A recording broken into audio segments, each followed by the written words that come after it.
NU bukan mitra pemerintah, tapi NU adalah owner, pemilik negara ini, pemegang saham negara ini. Bukan sekedar mitra pemerintah, NU pemilik saham. Kalau NU tidak diperankan, kerugian besar akibatnya seperti Orde Baru. Karena Orde Baru tidak menggunakan NU, tidak merangkul atau mengajak NU, krisis yang luar biasa. Karena ada bagian komponen bangsa yang besar yang tidak diajak ngomong. Terjadi krisis yang luar biasa. Krisis agama, krisis akhlak, krisis hukum, krisis politik, krisis moneter, krisis ekonomi, krisis pangan. Betul-betul. Ayo, sekali lagi NU gak diajak, krisis benar bakal.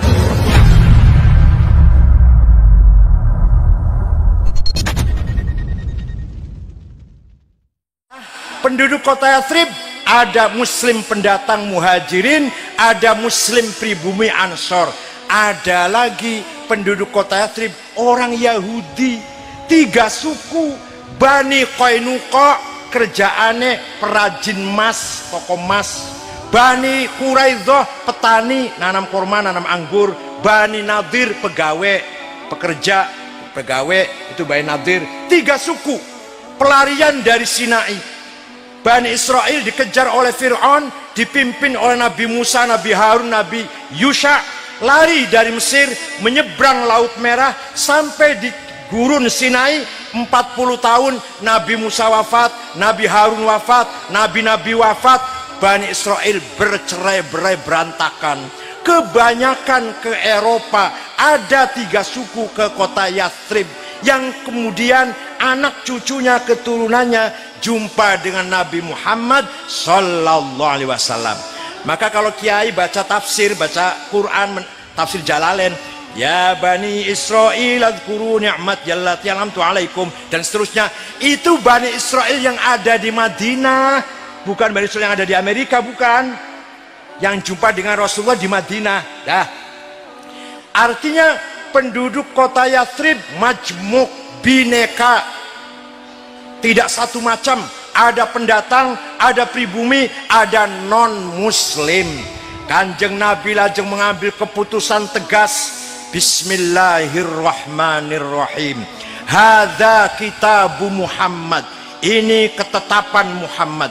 Al muslimuna min Quraisy, orang Islam pendatang muhajirin, wal muslimuna min Yathrib, orang Islam pribumi ansor, wal yahud, dan orang Yahudi non muslim, waman tabi'ahum walahiqobihim wajahadamahum, asalkan satu tujuan, satu cita-cita, satu garis perjuangannya, innahum ummatun wahidatun min dunin nas, sesungguhnya semua itu adalah satu umat.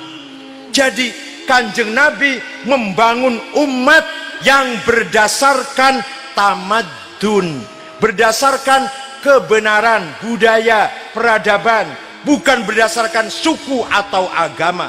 Akhirnya setelah itu disepakatin, kota Yathrib diganti namanya Madinah, dari kata tamadun, madani, madaninya berperadaban, berbudaya, berakhlak, tidak pandang bulu, yang benar pasti dilindungi hukum, yang salah pasti dikenai hukum. Agamanya apa saja, sukunya dari mana saja. Namanya kota Madinah. Kanjeng Nabi tidak mendirikan negara Islam.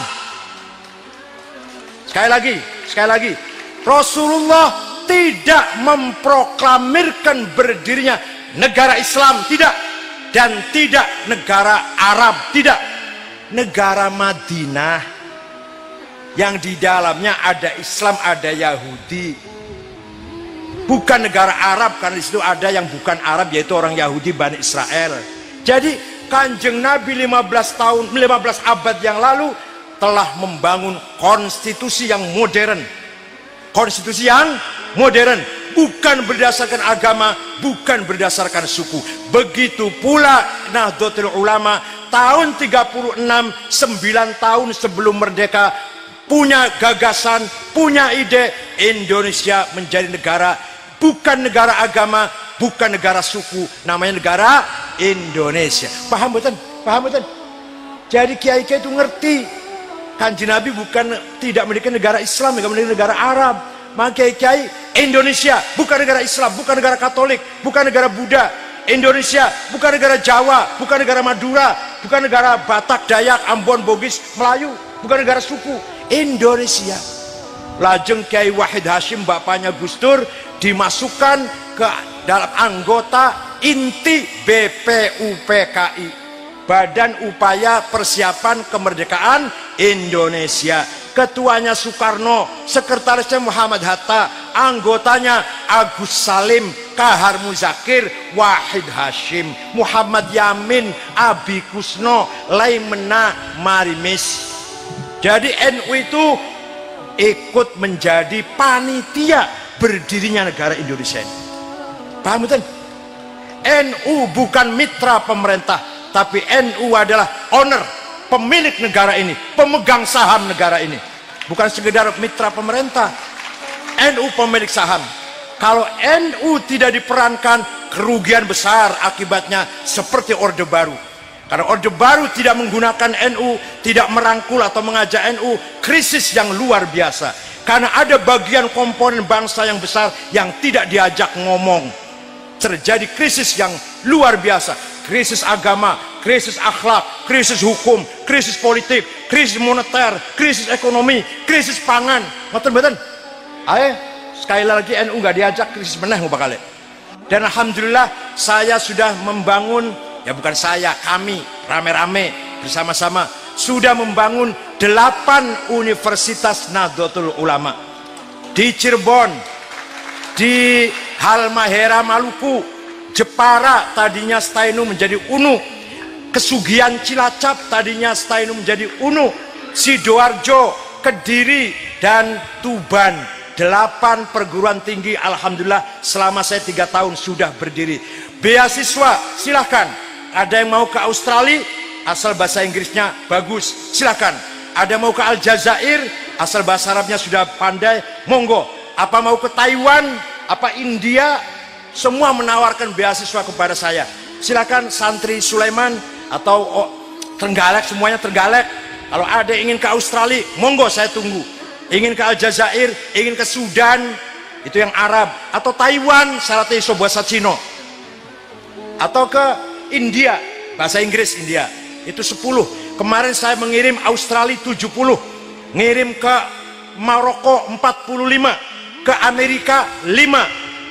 Alhamdulillah sudah pada belajar ke sana. Nanti pulangnya kita tunggu akan menjadi calon-calon pemimpin NU yang berkualitas. Ilmunya bagus, penuh, akhlaknya karimah. Itulah akhlak ahli sunnah wal jamaah. Hadirin yang saya hormati, kesatuan dan persatuan negara Republik Indonesia yang telah dibangun oleh antara lain andil besar para ulama Nahdlatul Ulama harus kita jaga, harus kita pertahankan. Man laisalahu ard laisalahu tarikh, wa man laisalahu tarikh laisalahu dzakirah. Barang siapa tidak punya tanah air, maka tidak punya sejarah. Barang siapa tidak punya sejarah akan dilupakan oleh generasi yang akan datang. Lupa, nggak punya sejarah. Kenapa Kanjeng Nabi pindah ke kota Yathrib? Ingin membangun tanah air, ingin memiliki tanah air. Kenapa Quran masih menceritakan Fir'aun walaupun cerita negatif? Karena Fir'aun punya tanah air. Kenapa kita masih mengingat sejarah Majapahit, Pajajaran, Sriwijaya, Singosari, Doho? Karena itu adalah raja-raja yang punya tanah air. Paham betul? Kenapa Yahudi mati-matian ingin kembali ke Palestina? Karena ingin kembali ke tanah airnya, leluhurnya. Kenapa suku Kurdi dilupakan? Ayo, suku Kurdi sekarang kita udah lupa. Pada suku Kurdi itu ada ulama besar namanya Sulaiman Al-Kurdi yang ngarang kitab Tahrir. Wonten malih ulama besar Ahmad Baha Naqsyabansyah, yaitu pendiri tarekat Naqsyaban. Dia orang Kurdi, hampir hilang sejarahnya. Kenapa? Karena suku Kurdi tidak punya tanah air. Suku Kurdi itu kebanyakan ikut masuk negara Turki, kebanyakan lagi masuk negara Irak, sedikit ikut negara Syria, sedikit lagi ikut negara Iran. Jadi tidak punya negara sendiri, tidak punya tanah air sendiri, dilupakan oleh sejarah. Panjenengan kalau kepengin terus sejarahnya dibaca oleh cucu kita, keturunan-keturunan kita, maka tanah air Indonesia harus kita pertahankan. Malah menurut saya, menurut kulo, tanah air dulu baru agama. Tanah air dulu dikuatkan, dipertahankan, baru bicara agama. Apa artinya bicara agama kalau negara morat-marit, kalau tanah air kita pecah, perang saudara misalkan, contoh Afghanistan, 100% penduduknya Islam, tapi morat-marit. Kapan berjuang Islam? Tidak mungkin berjuang Islam, wong perang saudara terus morat-marit. Negara Somali, Afrika Timur, bubar, negara bubar, negara Somali itu 100% beragama Islam, bubar negaranya, maka tidak bisa berbuat apa-apa untuk Islam. Paling-paling bisa nyandra kapal yang lewat, paling-paling yang dari Somali itu. Oleh karena itu Indonesia kita ini pertahankan dulu tanah air yang utuh, jangan sampai pecah.